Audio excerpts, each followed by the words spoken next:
Assalamualaikum warahmatullahi wabarakatuh. Alhamdulillahi wassalatu wassalamu ala rasulillah.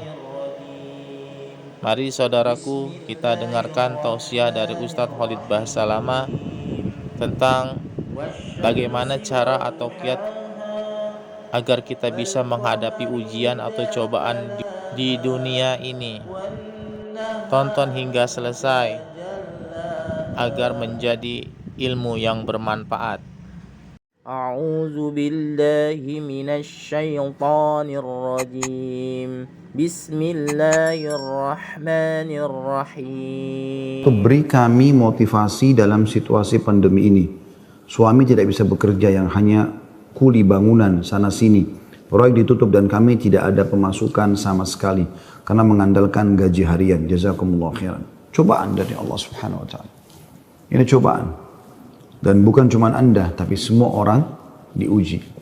Lalu bagaimana cara kita melewati cobaan, teman-teman sekalian? Saya coba berikan beberapa kiat. Yang pertama, Anda yakin kulla yusibana illa ma kataballahu lana. Allah mengatakan dalam Al-Quran, ya, katakanlah kami tidak akan ditimpa kecuali dengan apa yang sudah Allah catatkan buat kami. Memang Allah takdirkan ada di detik ini, di waktu ini sedang ada cobaan seperti itu. Tetapi ini harus dikemas dengan ayat yang lain, yaitu inna ma'al usri yusra, ya. Fa inna ma'al usri yusra. Sungguhnya di setiap kesulitan akan ada kemudahan, di setiap kesulitan pasti ada kemudahan. Jadi saya yakin Anda masih banyak memiliki kemudahan. Seperti misalnya Anda masih bisa bernafas, masih bisa melihat, masih bisa mendengar gitu kan. Dan Allahu alam, mungkin Anda juga sampai hari ini 8 hari Ramadan Anda masih bisa, ya, hidup, puasa, makan dan seterusnya. Tapi mungkin kekurangan karena pendapatan yang biasa rutin datang ini sudah nggak ada. Mungkin juga Allah Subhanahu wa taala menggerakkan beberapa hamba-hambanya yang memenuhi kebutuhan Anda. Teman-teman, coba bergantung kepada Allah Sang Pencipta. Dan jangan ragu tentang masalah itu. Bergantung kepada Allah Subhanahu wa taala. Saya ingin berbagi sebuah kisah.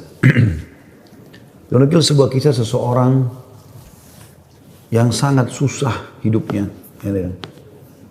Dari orang-orang kisah klasik dulu tentunya. Dia sangat susah sekali hidupnya.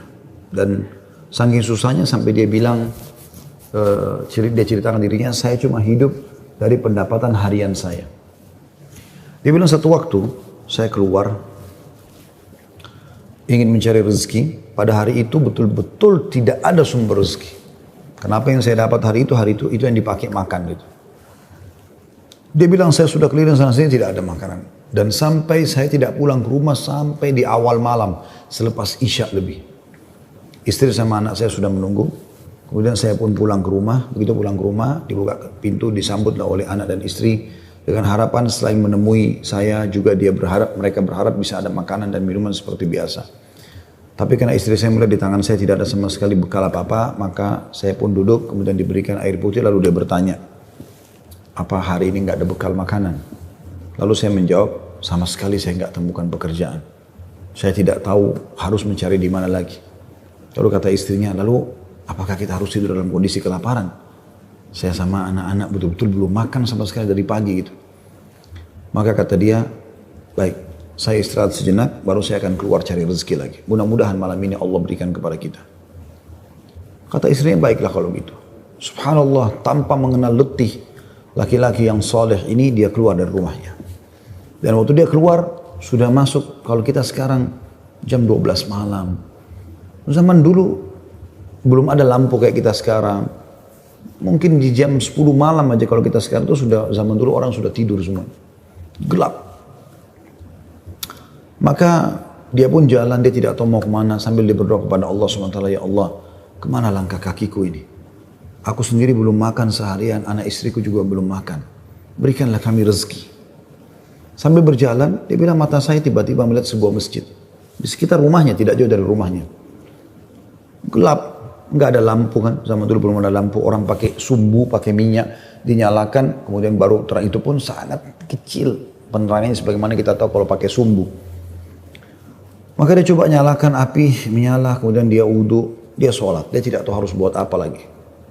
Mulai ada sholat, habis sholat dia berdoa kepada Allah Subhanahu wa taala supaya dimudahkan, dikasih rezeki, dikasih segala macam dan dikeluarkan dari masalah kemiskinan ini. Setelah itu subhanallah terjadi pada malam itu, penguasa di wilayah itu, kalau kita bisa bahasakan rajanya, gelisah nggak bisa tidur. Dan seperti orang ketakutan akan meninggal dunia. Hatinya terdorong untuk bersedekah. Maka dia mengambil beberapa kantong isinya emas. Ya. Lalu dibawa sama dia dan dia bilang, ya Allah, hatiku sangat gelisah. Aku takut meninggal sementara aku masih belum memiliki bekal yang cukup bertemu denganmu. Maka izinkanlah hambamu ini bersedekah di jalanmu. Dia bawa berapa banyak karung yang dia bisa bawa. Karung-karung kecil, bungkusan emas semuanya. Dia naik kuda dan dia mengatakan, ya Allah, dan aku minta petunjuk kepadamu. Aku tidak akan memegang tali kekangan kudaku ini, aku biarkan jalan. Raja tidak minta dikawal oleh siapapun. Tergerak hatinya begitu. Subhanallah dia jalan. Jalan. Subhanallah ya, Maha Suci Allah, kisah nyata ini menjelaskan. Kudanya berhenti di masjid yang ada orang soleh tadi yang susah itu. Dia juga heran. Kudanya masuk di halaman masjid, diam di situ. Dia turun. Apa ini rahasianya? Kenapa Allah datangkan ke masjid ini? Dia bilang, saya masuk ke masjid gelap. Cuma ada satu saja sumbu lampu, ya, sumbu lilin. Kemudian saya mendengar seperti ada orang suara, ya, orang yang berbicara. Saya coba mendekati suara itu, ternyata orang yang sedang berdoa. Nah tadi orang yang miskin itu berdoa. Ya Allah, mudahkanlah rezeki, saya sudah seharian tidak makan sama anak istri saya. Berikan kami rezeki, saya tidak tahu harus kemana lagi. Saya mohon kepadamu. Dia rengek-rengek sama Allah. Raja ini dengar. Maka raja itu menegur si orang tadi miskin ini. Setelah salam, dijawab salam, dia mengatakan, si raja ini bilang, saya dengar tadi keluhanmu kepada Allah subhanahu wa ta'ala. Saya kebetulan bawa beberapa kantong uang emas. Saya akan berikan kepada kamu sebagai sedekah. Dan ketahuilah saya raja di wilayah ini. Saya tadi gelisah, ingin sekali keluar dan bersedekah, dan Allah tunjukkan saya ke masjid ini. Mungkin kaulah yang Allah maksudkan. Dia bilang, lalu saya akan berikan kepada kamu uang ini sebagai sedekah di jalan Allah subhanahu wa ta'ala antara kita berdoa, dan yang ketiganya Allah. Dan saya berharap apapun yang kau butuhkan, datanglah ke istanaku setiap saat. Saya yakin Allah yang menggerakkan saya bertemu dengan kamu. Subhanallah, orang miskin ini luar biasa kalau punya keimanan. Apa yang dia bilang?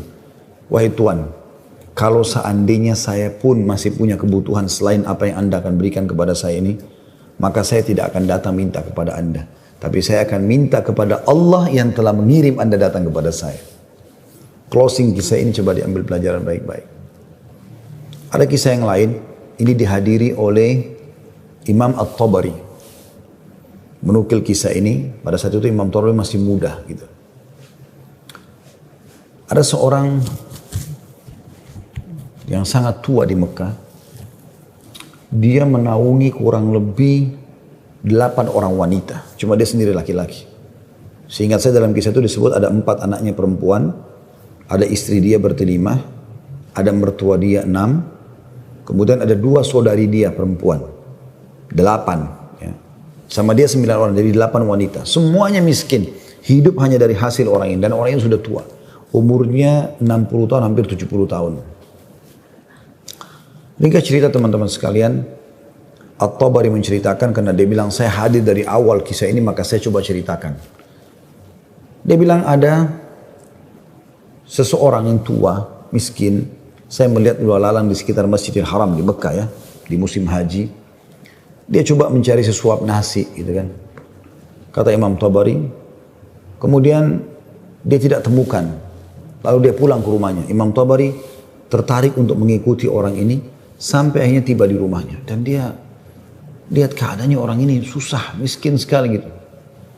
Yang jelas, dia ditanya oleh istrinya, mirip dengan kisah tadi, apakah ada makanan buat kita hari ini? Kebetulan waktu itu awal Ramadan di Mekah. Mereka tadi sahur, tidak ada makanan, sekarang mau buka puasa juga nggak ada makanan. Maka dia bilang, saya sudah coba tadi keliling mencari makanan buat kita buka puasa, tapi nggak ada. Kemudian dia bilang, coba saya keluar lagi. Keluarlah orang tua ini, jalan jauh dari rumahnya. Apa kira-kira yang harus dia lakukan? Dia harus kerja kemana? Sambil bermunajat kepada Allah, ya Allah berikanlah rezeki. Sampai karena dia capek, dia duduk di sebuah pohon, dibawa sebuah pohon. Kemudian dia sengaja, tangannya dia menyentuh tanah yang ada di situ. Kemudian dia menyentuh seperti satu barang keras gitu. Waktu dia lihat ternyata ada kotak di sebelah dia. Dia tidak perhatikan waktu pas mau duduk. Dan kotak ini biasa dipakai untuk ngisi emas gitu. Maka dibuka lah sama dia. Kotak tersebut ternyata betul ada emas dalam. Banyak sekali. Kalau saya tidak salah waktu itu 1000 keping emas ya. Maka dia pun melihat membuka, ini harta yang luar biasa. Di siang hari nggak ada orang di bawah pohon, gitu kan. Dia lihat kiri kanan, nggak ada pemukiman masyarakat di pinggiran sekali, gitu kan. Maka diambil sama dia, dibungkus dengan rapi pada saat itu dengan kainnya. Dan dia sempat berpikir, terlintas di benaknya, syaitan menggoda, gitu kan. Kau orang miskin, kalaupun kau tidak mau mengambil semua, ambillah minimal 1 batang emas atau 1 koin dinar emas ya, yang kau bisa infakkan untuk buka puasa keluargamu. Tapi dia melawan sambil dia mengatakan, tidak bisa, ini bukan hak saya. Kalaupun ini luqata ini seperti harta yang harta yang ditemukan. Kan itu syaratnya harus teman-teman sekalian diiklankan selama setahun ya. Selama setahun Anda iklankan, kalau sudah setahun baru bisa mungkin jadi hak milik Anda. Ya. Yang jelas teman-teman sekalian, dia pulang ke rumahnya, lalu kemudian dia rencana tidak mau sampaikan kepada istrinya. Terus istrinya rupanya karena membuka pintu melihat ada di tangannya sesuatu, maka istrinya bilang, apa kau sudah bawa bekal buat kami? Kata dia, nggak ada. Lalu kemudian dia mengatakan, tapi apa itu? Di bawah bungkusan kainmu. Dia bilang, ini bukan urusan kamu. Dia bilang, saya minta atas nama Allah, jelaskan apa itu. Karena istrinya membawa nama Allah, maka dia mengatakan ceritanya begini tadi. Istrinya perempuan miskin, dengar emas gitu kan. Perempuan kaya saja dengar emas mungkin tertarik, apalagi yang miskin yang susah gitu. Maka dia mengatakan, kalau gitu kita bisa gunakan, karena kita orang miskin dan itu harta yang kau temukan. Kata dia, tidak demi Allah. Kalaupun ini kita bisa gunakan setelah 1 tahun kita iklankan. Tidak boleh sembarangan. Maka istrinya bilang, kalau begitu, mirip dengan tadi godaan awal syaitan. Kalau begitu minimal ambil 1 koin dirhamnya, dinarnya. Kita pakai buka puasa. Halal buat kita sekarang. Kita ini miskin sekali, nggak bisa apa-apa. 8 orang kau harus naungin sekarang. Dia bilang, tidak demi Allah. Kalau seandainya kau sentuh kotak ini ada yang kau ambil, demi Allah kau saya ceraikan. Istrinya kaget dengan kata-kata itu. Akhirnya dia lihat keseriusan suami, dia tidak berani juga. Disimpanlah di rumahnya. Akhirnya tiba waktu buka puasa, mereka buka puasa apa adanya. Air putih saja. Roti-roti kering ada di rumah. Itulah yang dimakan sudah. Besok pagi, selepas sholat subuh di Masjid Haram, orang tua ini pas keluar, ternyata ada 1 orang dari Khurasan. Khurasan ini dari wilayah Irak sama Iran sana ya. Datang, naik di atas sebuah batu dekat Masjid Haram, lalu teriak-teriak. Nah, dia mengatakan, wahai muslimin, wahai orang-orang yang sedang haji, wahai hamba-hamba Allah, saya kehilangan sebuah kotak emas, kotak isinya 1000 dirham emas, 1000 dinar emas. Siapa yang menemukan, tolong kembalikan kepada saya dan semoga Allah balas kebaikannya dengan pahala dan pengampunan dosa, peninggian derajat dan seterusnya. Rupanya si orang tua ini dengar, kotak ini dia yang temukan kemarin, tapi dia juga butuh. Maka dia mengatakan, wahai Khurasani, Khurasani kayak orang dari Khurasan. Dia tahu ini dari Khurasan, mungkin dari face wajahnya gitu kan, mirip-mirip orang Khurasan.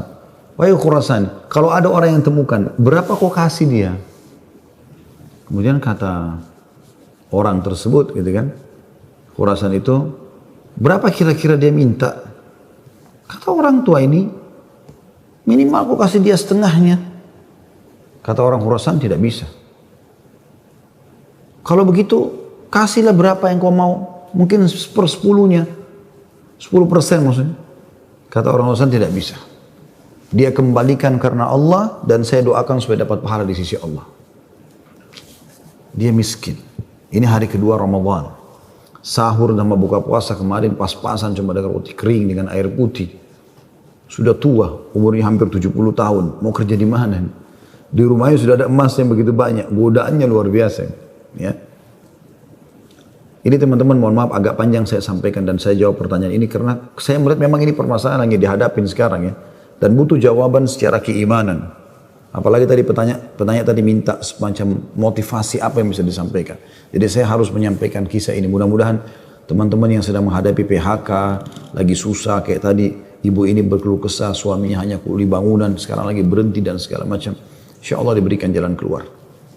Baik, kita kembali ke kisah tadi teman-teman sekalian. Maka orang ini pulang ke rumahnya lalu dia mengatakan, wahai istriku, aku sudah temukan pemilik emas ini. Kata istrinya, alhamdulillah kalau begitu. Bagaimana perkembangan? Tapi saya minta sama dia supaya dia bayar sesuatu. Terus negosiasi dia tanya mau berapa? Saya bilang sekitar setengahnya. Dia nolak. Ya, sepertiganya menolak, seperempatnya menolak. Sampai saya terakhir tekankan sepersepuluhnya saja. Dia juga nggak mau. Dia hanya mau doakan saja. Kata istrinya, coba aku kembali ke dia, siapa tahu dia masih mau negosiasi. Ya kan? Dia bilang baiklah. Dia kembali lagi, ketemu lagi sama orang tadi, gitu kan, di hari yang ketiga sekarang. Maka orang itu sama orang Khurasan naik ke atas batu yang sama dekat Masjid Haram. Wahai muslimin, wahai orang-orang yang haji, wahai hamba-hamba Allah, ada nggak menemukan peti saya isinya 1.000 dinar emas, gitu kan? Semoga Allah berikan dia kedudukan, Allah ampuni dosanya, angkat derajatnya dan seterusnya, didoakan gitu. Datang lagi orang tua ini mengatakan, wahai Khurasan, saya sudah bilang sama kau kemarin, berilah upah. Mungkin kalau kau tawarkan upah, orangnya mau mengembalikan penemunya. Kata dia, berapa paman saya kasih? Dia bilang, saya bilang kemarin 1/10. Orang sana mengatakan, enggak, saya enggak mau. Kalau begitu, berikan dia 1 saja. 1%, 1 saja. Ya, dinar itu, yang dia bisa pakai setengahnya, dia sedekahkan untuk beri makan orang-orang susah di sekitar haram. Setengahnya lagi dia pakai buat kebutuhan keluarganya. Orang Khurasan ini diam lalu mengatakan, tidak demi Allah. Jadi luar biasa, dia nggak mau kasih. Pokoknya dia kembalikan utuh, ya, atau nggak usah. Dan dia berharap pahala di sisi Allah. Kalau dia minta bayaran, saya nggak mau.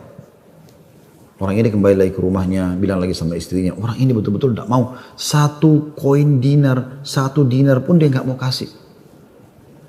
Kata istrinya, lalu bagaimana? Kata dia, saya akan berazam sudah mau kembalikan. Semoga Allah menyelesaikan permasalahan kita. Kata Imam Tabari yang menceritakan kisah ini, dia betul-betul hadiri kisah ini. Dia tahu ini jalan ceritanya dan dia menceritakan.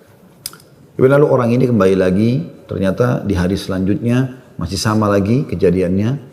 Terus kemudian kata orang tua ini karena sudah 3 hari berturut-turut dia mengatakan, wahai Khurasan, kau mau petimu? Saya tahu di mana petimu itu. Kata dia, ya baiklah, saya akan ikut. Ikutlah dia. Kata Imam Tabari, saya ikut ke rumahnya orang tua ini. Jalan. Pada saat tiba di satu rumah, ada rumah yang terbuat dindingnya dari tanah liat. Sama sekali tidak kelihatan ada layak untuk ditinggal. Tapi hanya sekedar tanah liat, mungkin kalau ada angin kencang bisa rubuh. Atapnya ditutup hanya dengan kain-kain sobek. Ya. Pintunya pun diangkat untuk dibuka gitu. Kemudian dia masuk dan dia persilahkan masuk. Saya pun izin. Saya mengatakan, maaf paman, bisa nggak saya ikut masuk? Karena dari awal saya lihat kisah ini. Maka dia mengatakan, masuklah. Dia bilang, waktu kami masuk, rumah itu nggak ada sama sekali karpetnya. Nggak ada apa-apa, kosong lompong. Cuma ada semacam sekat dan seakan-akan di belakang sekat itu ada wanita-wanita tua yang kelihatan dari penampilan mereka juga itu susah, bajunya pas-pasan gitu. Lalu kemudian orang tua ini menuju ke satu arah di rumahnya, terus digalilah tanah, dikeluarkanlah kotak tersebut. Lalu kemudian dikatakan, sayalah penemunya hartamu itu, ini.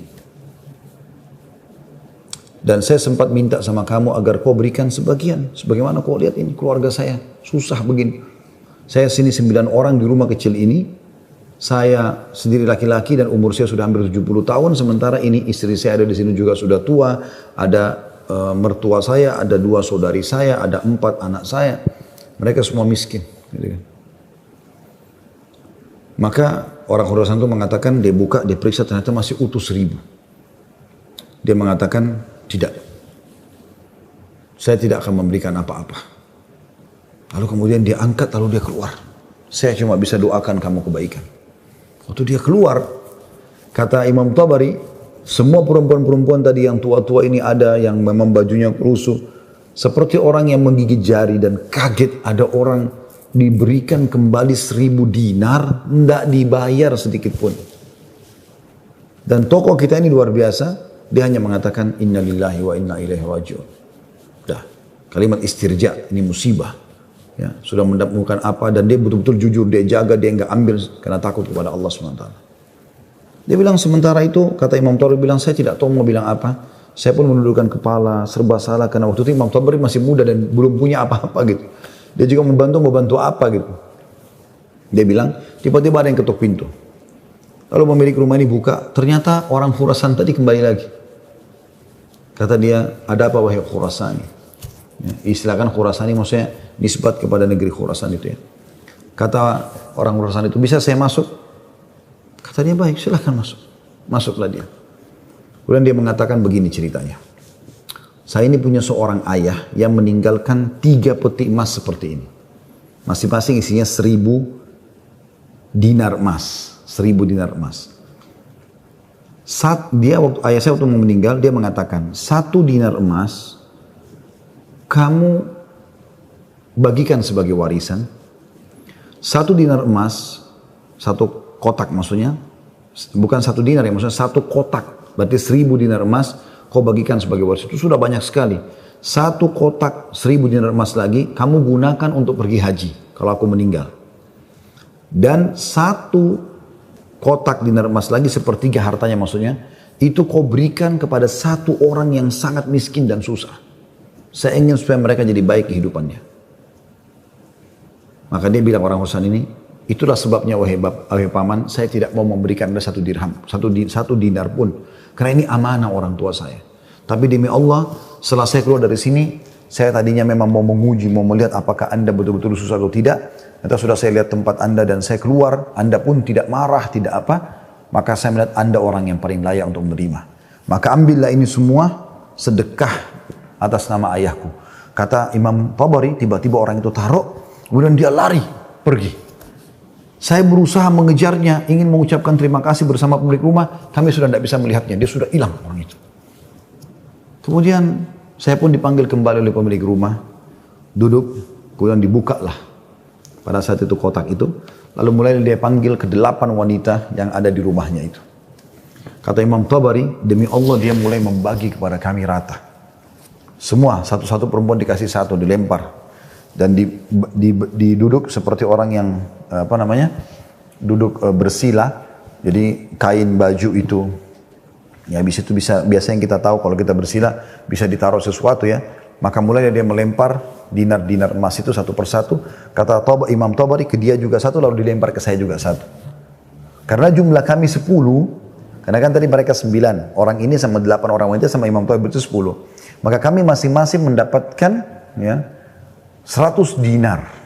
Kan 1000 kan? 100 dinar. 100 dinar banyak sekali udah. Gitu kan jumlahnya. Setelah selesai, lalu dia mengatakan kepada istrinya, wahai istriku, bukankah ini lebih baik setelah kita sabar sedikit, Allah menjadikan semua jadi milik kita, daripada kemarin kamu ambil 1 dinar tapi haram. Kemudian dia balik kepada saya, kata Imam Tabari, dan dia mengatakan, demi Allah, baju ini yang saya pakai, dia bilang, hanya ini baju yang utuh di rumah kami. Sebagaimana kau lihat baju-baju ini semua yang dipakai oleh keluargaku, tidak ada yang layak dipakai sholat. Jadi kalau waktu sholat tiba, saya sholat dulu, kemudian saya sembunyi di satu tempat, baju ini saya buka, dipakai oleh istri saya, dipakai sholat. Habis itu dibuka, dipakai sholat oleh mertua saya, dibuka, dipakai sholat oleh saudari saya, oleh anak saya. 1 baju. Kata Imam Tabari, saya berterima kasih padanya, kemudian saya pergi. Saya menemukan harta itu sangat berkah dalam hidup saya, dia bilang. Dan saya pada saat itu ingin berterima kasih, saya ingin membeli sesuatu yang bisa dipakai buka puasa, maksudnya datang ke tempatnya dia. Saya temukan ternyata perempuan-perempuan yang tadinya mereka bajunya kumuh, sudah berganti baju, mereka bawa makanan-makanan, mereka buka puasa dengan light. Kemudian saya pulang, dia bilang, kata Imam Tabari, beberapa tahun kemudian saya datang lagi ke Mekah, saya datang ke alamat yang sama, rumah itu sudah tidak ada, saya cari tahu ternyata orang tua ini sudah meninggal, dan saya temukan Anak-anaknya yang perempuan 4 itu semua menikah dengan tokoh-tokoh masyarakat Mekah, orang-orang kaya, dan keluarga mereka menjadi orang yang mampu semuanya. Butuh kesabaran akhi dan ukhti. Yakinlah, Allah tidak akan membuat kita susah. Allah tidak ingin itu. Tapi cobaan lagi datang, apalagi bukan kepada Anda sendiri. Selanjutnya juga saya sarankan sunnah Nabi SAW, kalau kita sedang diberikan cobaan, lihat orang yang di atas kita. Lihat orang yang lebih susah. Kalau kita pincang, na'udzubillah, puntung kakinya 1, lihat orang yang puntung kakinya 2. Puntung kakinya 2, lihat orang yang juga puntung tangannya. Puntung kaki dan tangannya, lihat orang yang buta. Selalu orang yang lebih susah. Sehingga kita selalu tahu nikmat Allah begitu besar kepada kita. Kadang-kadang teman-teman saya lihat ada orang berkeluh kesahnya luar biasa, padahal sebenarnya masalahnya kecil dalam hidupnya. Masalahnya masih bisa dia laluin, tapi dia besar-besarkan masalah itu. Sehingga akhirnya dia tidak bisa melalui cobaan dengan baik. Apa kata Umar radhiyallahu anhu tentang masalah ini? Orang yang Allah berikan cobaan kepada dia, dan pasti Allah akan uji hamba-hambanya. Sebagaimana Allah jelaskan dalam surah Al-Baqarah, ya, ayat 155 ya. A'udzubillahi minasyaitonirrajim. وَلَنَبْلُوَنَّكُمْ بِشَيْءٍ مِنَ الْخَوْفِ. Kami pasti akan menguji kalian dengan sedikit takut. Minal khawfi wal ju', rasa lapar. Wa naqsi minal amwali wal anfusi wath thamarat, dan kekurangan jiwa. Yang orang kita cintai meninggal, harta juga kurang, hasil panen juga kurang, pekerjaan tidak ada, di PHK kayak sekarang masa pandemi. Wa basyirus sabirin, dan sampaikan berita-berita kepada orang-orang yang sabar. Siapa mereka ya Allah? 156-nya. Alladzina idza asabathum musibatun qalu inna lillahi wa inna ilaihi raji'un. Mereka yang kalau ditimpa musibah mereka mengatakan kami milik Allah, kami akan kembali kepada Allah. Lalu Allah bilang apa? Ulaika, mereka lah. Alaihim salawatu min rabbihim rahmah. Mereka akan dapat ya jalan keluar dan rezeki dari Tuhan mereka. Wa ulaika humul muflihun, dan mereka adalah orang-orang yang beruntung, gitu kan? Jadi sini teman-teman sekalian, Anda sabar dalam melaluinya dan lihat orang yang lebih berat. Insya Allah akan ada jalan keluar. Tidak mungkin tidak. Yang penting teman-teman, di saat kita lagi genting, terus bergerak. Terus berusaha, terus ikhtiar. Terus berdoa kepada Allah SWT. Saling dukung-menukung, jangan saling menyalahkan. Jangan Anda menyalahkan suami yang mungkin lagi stres juga pengen cari kerjaan. Jangan juga suami berhenti total dari usaha. Apa saja. Mungkin rezeki Anda ada pada tetangga Anda, mungkin ada rumah yang mewah, yang bagus di dekat rumah, tawarkan diri. Betul-betul masa pandemi ini saya kuli bangunan, saya nggak bisa kerja apa-apa, rumah saya di sebelah sini. Ada yang bisa saya kerjakan, bersihin kebun kah, ke taman kah, di sini. Apalah ya, cuci mobil, kan bisa apa saja. Coba, mungkin rezeki di situ.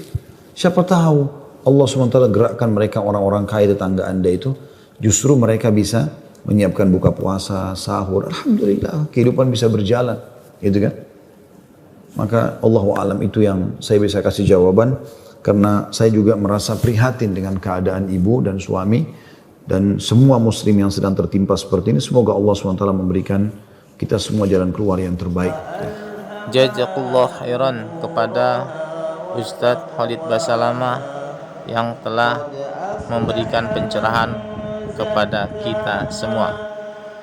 Semoga apa yang beliau sampaikan bermanfaat untuk saya dan sahabat-sahabat yang telah menyimak video ini. Jangan lupa dukungannya sahabat-sahabatku di channel ini dengan share, like, comment, and subscribe ke lainnya. Semoga menjadi ladang pahala sahabat-sahabatku sekalian. Baik, saya akhiri. Assalamualaikum warahmatullahi wabarakatuh. بجنبهم فسواها ولا يخاف عقباها